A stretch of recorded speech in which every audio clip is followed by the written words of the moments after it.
de letra A tem 5 números.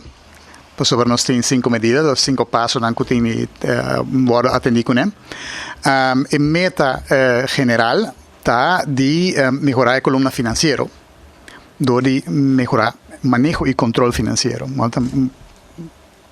A definição é mais bonita mesmo, mas aqui que nós queremos que temos aqui. Mas provavelmente vai de mais específico aqui que nós queremos não. Se você vai ter o seguinte sheet eigenlijk.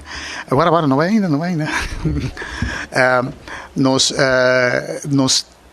tem vai dar uma indicação de que está passando agora aqui na Caba, o qual está tomando lugar, tá maneira que eu indicar tem 5 como ele passo na medida na kuta ne patrin que não, ok, pero não por gara tu cos pareu, por exemplo, não? Então a base de meta que bota formular, bom este por com se destilar agora não com a passo não bota tomar promê, com a depois etc para por chega em meta na aqui não.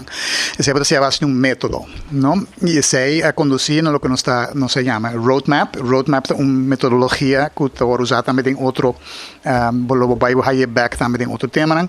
Está pero conforme um modelo que está chamado theory of change / theory of action, não?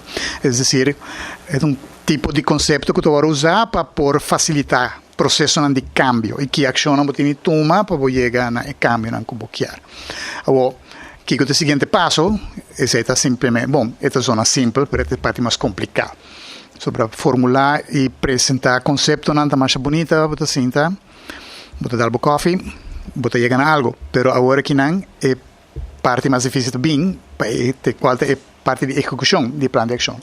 Você tem será hopi, plan não de ação, plan van aanpak, de quadro de roadmap aqui não, para complicar hopi tipo de meta não.